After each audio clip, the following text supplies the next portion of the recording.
আওয়ামী লীগটা করে গেছে, বিএনপি এইটা করবে, তাদের মনে ধারণা শুনেছি। এইটা থেকে আমরা মুক্তি চাই। আমরা চাই আওয়ামী লীগ যা করেছে, ৭৫ বছরের একটি দল, যে কিনা নেত্রী মাত্র 14টা ব্যাগে কি ছিল আমি জানি না, 14টা ব্যাগ নিয়ে বোনকে নিয়ে পালিয়ে গেছে, সেই নেত্রী বাংলাদেশে ফেরা সম্ভব হবে না হয়তোবা। কিন্তু আমরা চাই এই ঘটনা পুনরাবৃত্তি না করি। এই সাইদ আব্দুল্লাহর মতো লোকরা তারা আন্দোলন করেছে, 17 বছরের একটা গাছ, সেই গাছটাকে তো উপরে ফেলতে পেরেছে। তার পিছনে বিএনপি ছিল, তার অন্য সমস্ত দল ছিল। সেই দলের পরে তারা সঠিক ইতিহাস রচনা করার জন্য তারা উদ্যোগ নিয়েছে, তারা দেশকে নতুন করে বিনির্মাণের চেষ্টা করছে। আমরা সেটা নস্যাৎ না হয় সেই চেষ্টা করতে চাই। আমাদেরকে জানতে হবে, শিখতে হবে। আমরা দেখেন রাস্তার ইদানিং কালে বিএনপি বা জামাত বা আওয়ামী লীগ বলবো না, কেউ কেউ সমাবেশ করে, মাদক বিরোধী সমাবেশ করে।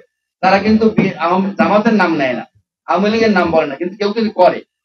করা মানে হচ্ছে এই, তারা কিন্তু মানে এই প্রতিরোধ করে, সরাসরি দলের ব্যানারে আসে না, কিন্তু পিছনে কারা আছে আমরা জানি, আর বুঝতে পারি। তারা এই ধরনের সমাজ সচেতন করার জন্য, সঠিক ইতিহাস রচনা করার জন্য, মানুষকে অ্যাওয়ারনেস তৈরি করার জন্য কারা করে আমরা জানি। কিন্তু আমরা যখন সরাসরি দলীয় ব্যানারে কথা বলি, মানুষ তার মধ্যে এই বিএনপি আসছে, এই তো আওয়ামী লীগ আসছে, দরকার নাই আপনার বিএনপি সরাসরি দেওয়ার জন্য, আওয়ামী লীগ দরকার নাই। সমাজে ভালো কিছু করার জন্য, যা কিছু ভালো অলওয়েজ ভালো, যা খারাপ সেটা সবসময় খারাপ। আমরা সমাজ বিনির্মাণের জন্য, মানুষকে অ্যাওয়ারনেস তৈরি করার জন্য, মানুষ শেখানোর জন্য, জাতীয়তাবাদ কি, দেশপ্রেম কি, এটা বোঝানোর জন্য শিখতে হবে, পড়তে হবে, আড্ডায় আসতে হবে। দাঁড়াই বলি, বসে বলি, আড্ডা তো আড্ডাই, সেখানে বসে সঠিক ইতিহাসটা বুঝতে পারাটা হলো আমাদের কাজ। আমরা এই নতুন প্রজন্ম যে এখনো আমাদেরকে গ্রহণ করতে পারছে না, তারা মনে করছে এই মতো আওয়ামী লীগ যা করেছে বিএনপি তাই একই মুদ্রার এপিট ওপিট হবে, সেটা আমরা বলতে চাই না। আমরা চাই যে নেত্রীর পতন ঘটেছে, সে নেত্রী ফিরে আসবে না।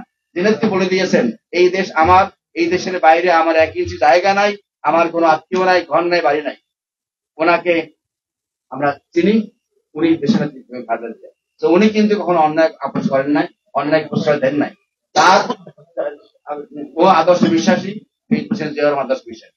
আমরা সেই আদর্শে কথা বলি, ধারণ করি, সঠিক ইতিহাস সামনে নিয়ে আসতে চাই। এই আড্ডার মাধ্যমে আপনারা শুধুমাত্র এখানে বলে যাবেন, শুনে যাবেন তা না, এর মাধ্যমে সঠিক ইতিহাসটা মাথায় মগজে নিয়ে নেই এবং তার মাধ্যমে আমরা লেখার চেষ্টা করি, লিখতে চেষ্টা করি, বলতে চেষ্টা করি, তাহলে এই আড্ডাটা অত্যন্ত এফেক্টিভ হবে। আদারওয়াইজ আমরা শুধুমাত্র দলীয় মানে আড্ডা দিব, আড্ডার ফল আগামী দিনে কি হবে জানি না। মানুষ আমাদেরকে কতখানি ভালোবাসবে তা একটা বড় মানে গুরুত্বপূর্ণ বিষয়। মানুষের কাছ থেকে মানে ভয় পাওয়ার চাইতে ভালোবাসা পাওয়াটা অনেক বেশি গুরুত্বপূর্ণ। ভালোবাসা পেলে মানুষ আমাদেরকে কখনো মানে তুলে ফেলবে না, কিন্তু যখন ভালোবাসা পাবো, মানুষ আমাকে বুকে নেবে, অন্তরে নেবে, গ্রহণ করবে। আমরা চাই মানুষের ভালোবাসার মাধ্যমে সমাজ বিনির্মাণ করব। আমরা চাই মানুষ ভালোবাসা পেয়ে সমাজের বৈষম্য দূর করবো। সেই জন্য এই আড্ডাটা অত্যন্ত গুরুত্বপূর্ণ।